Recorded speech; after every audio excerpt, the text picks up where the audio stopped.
श्रीमद् देवी भागवत कथा। कथा 2। माँ भगवती की श्री कृष्ण पर कृपा। बहुत समय पूर्व की बात है। द्वारकापुरी में भोजवंश के राजा सत्राजित राज्य किया करते थे।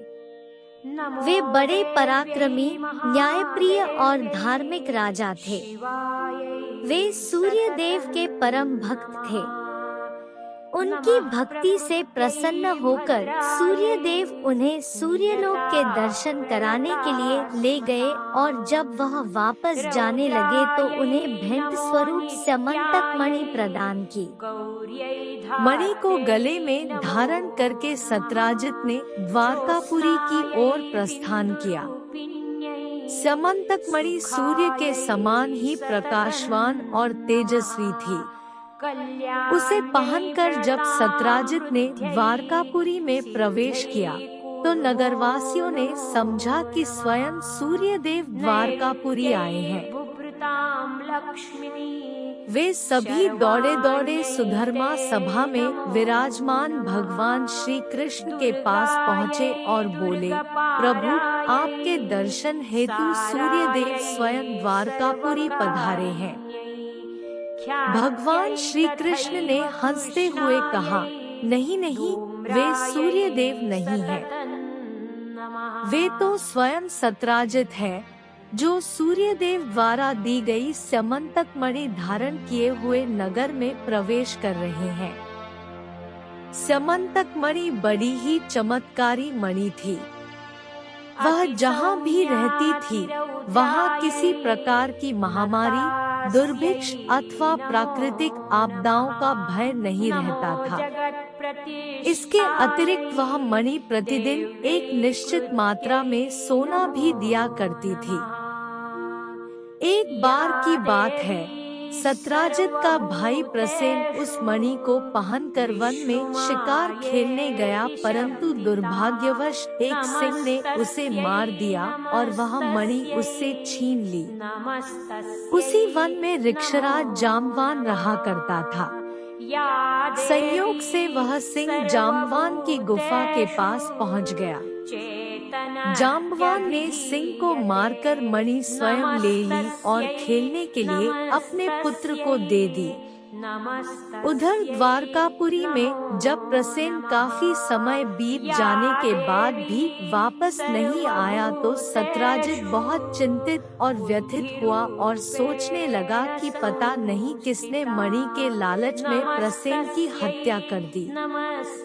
द्वारकावासियों में यह अफवाह फैल गई कि मणि के लालच में श्री कृष्ण ने ही प्रसेन का वध कर दिया है। इससे श्री कृष्ण बड़े व्यथित हुए और अपने ऊपर लगे हुए इल्जाम को गलत साबित करने हेतु कुछ नगरवासियों को अपने साथ लेकर प्रसेन की खोज में वन की ओर प्रस्थान कर गए। जब वे सभी वन में पहुँचे तो उन्होंने सिंह द्वारा मारे गए प्रसेन की मृत देह को देखा। सिंह के पदचिह्नों का अनुसरण करते हुए वे जाम्बवान की गुफा के द्वार पर पहुंच गए। वहां उन्होंने सिंह को मृत पाया। श्री कृष्ण ने नगरवासियों से कहा, निश्चय ही जिसने मणि को लिया है वह इसी गुफा के अंदर है। मैं मणि लाने के लिए गुफा में प्रवेश कर रहा हूँ। जब तक मैं वापस न आ जाऊं तब तक तुम यहीं पर मेरी प्रतीक्षा करना। ऐसा कहकर श्री कृष्ण गुफा के अंदर प्रवेश कर गए। वहां उन्होंने ऋक्षराज के पुत्र को मणि से खेलते हुए देखा और जब उससे मणि को लेना चाहा तो उसकी धाय जोर जोर से चिल्लाने लगी। धाय की आवाज सुनकर जाम्बवान वहां आ पहुंचा। जाम्बवान और श्री कृष्ण के मध्य भयंकर युद्ध आरंभ हो गया। इस प्रकार दोनों के मध्य 27 दिनों तक युद्ध चलता रहा। उधर गुफा के द्वार पर जब नगरवासियों को प्रतीक्षा करते करते काफी समय बीत गया तो वे निराश होकर द्वारका वापस चले गए। उन्होंने लोगों को सारा वृत्तांत सुनाया। सारा वृत्तांत सुनकर नगरवासी बहुत ही व्यथित हुए। श्री कृष्ण के पिता वसुदेव जी अपने पुत्र का ऐसा समाचार सुनकर शोक से भर उठे। वे बार बार अपने पुत्र को याद करके परिवार सहित विलाप करने लगे। महान संताप के कारण वे मूर्छित हो गए। उसी समय देवर्षि नारद जी का वहां आगमन हुआ। उन्होंने वसुदेव जी से पूछा, आप इतने चिंतित और दुखी क्यों हैं? वसुदेव जी ने देवर्षि नारद जी को सारा वृत्तांत कह सुनाया और बोले, इतने दिन बीतने के बाद भी मेरा पुत्र वापस नहीं आया, इससे बड़ा दुख और क्या हो सकता है? महामुने, कोई ऐसा उपाय बताइए जिससे मेरा पुत्र सकुशल और अतिशीघ्र घर वापस आ जाए। देवर्षि नारद जी बोले, यदुश्रेष्ठ, निश्चय ही आपकी समस्या विकट है, परंतु चिंता न करो। यदि आप अंबिका देवी जी की आराधना करें तो निश्चय ही आपका पुत्र शीघ्र ही वापस आ जाएगा। उन जगत कल्याणी, दुखारिणी, अतुलित बलशाली और सर्वव्यापक माँ भवानी से इस जगत में कुछ भी तो परे नहीं है। उनके द्वारा ही यह सब जगत व्याप्त है। उनकी पूजा अर्चना के प्रभाव से ही ब्रह्मा जी इस समस्त चराचर सृष्टि की रचना करते हैं। उनकी स्तुति करके ही श्रीहरि विष्णु मधु और कैटभ नाम के राक्षसों के भय से मुक्त हुए और उनकी कृपा से ही वह समस्त जगत का पालन पोषण करते हैं। उन्हीं की कृपा से भगवान शंकर इस जगत का संहार करते हैं। उन्हीं की कृपा से संसार के समस्त बंधन है और उन्हीं की कृपा से संसार को मुक्ति प्रदान होती है। सभी ईश्वर उन्हीं की आराधना करते हैं। उन्हीं की अनुकंपा से सभी को ज्ञान और विद्या प्राप्त होती है। हे वसुदेव, तुम उस भाग्य विधाता माँ जगदम्बा की विधिवत पूजा अर्चना करो। नवरात्रि के नियम के अनुसार श्रीमद् देवी भागवत को सुनो। तुम्हारे सारे कष्ट दूर हो जाएंगे और शीघ्र तुम्हारा पुत्र सकुशल घर वापस आ जाएगा। वसुदेव जी बोले, हे मुनिश्रेष्ठ, मैं उस जगत जननी माँ भवानी की महिमा से पूर्व से ही परिचित हूँ। पता नहीं क्यों मुझे उनका स्मरण नहीं हो पाया। यह उस समय की बात है जब मेरा और देवकी का विवाह हुआ था। देवकी मथुरा के राजा कंस की बहन है।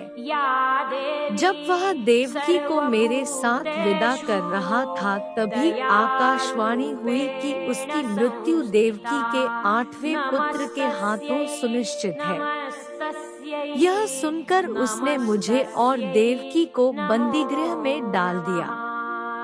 हमारी जो भी संतान पैदा होती उसे वह जान से मार देता था। देवकी और मैं बहुत अधिक शोकाकुल थे। तभी हमें गर्गमुनि का स्मरण हो आया।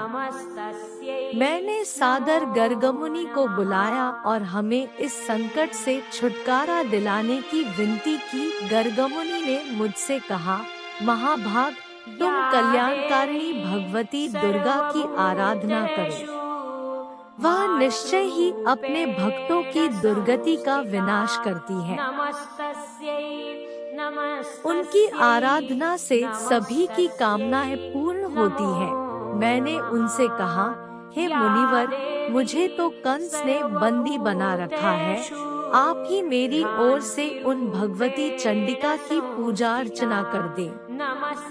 मेरे द्वारा विनती किए जाने पर मुनिवर ब्राह्मणों के साथ विंध्य पर्वत पर चले गए और वहां मां भगवती की आराधना प्रारंभ की। आराधना के संपूर्ण होने के बाद आकाशवाणी हुई, हे मुने, मैं तुम्हारी आराधना से प्रसन्न हूँ।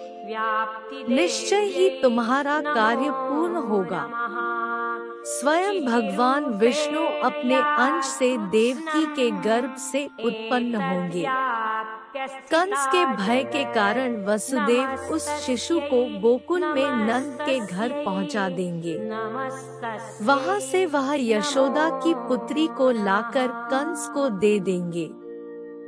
जब कंस मेरे अंश से उत्पन्न उस कन्या की हत्या करने का प्रयास करेगा तो वह अलौकिक रूप धारण करके विंध्य पर्वत पर चली जाएगी और जगत का कल्याण करेगी। मथुरा आकर आचार्य गर्ग ने मुझे सारी बात बताई तो मेरी प्रसन्नता का ठिकाना न रहा।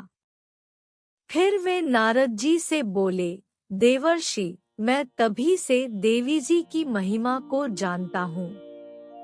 कृपया आप ही मुझे उस परम पवित्र और कल्याणकारी श्रीमद् देवी भागवत की कथा सुनाइए। वसुदेव के वचन सुनकर नारद जी बहुत प्रसन्न हुए। उन्होंने उचित मुहूर्त के अनुसार देवी भागवत की कथा आरंभ कर दी। उधर गुफा के अंदर श्री कृष्ण और जाम्बवान के मध्य भयंकर युद्ध चल रहा था।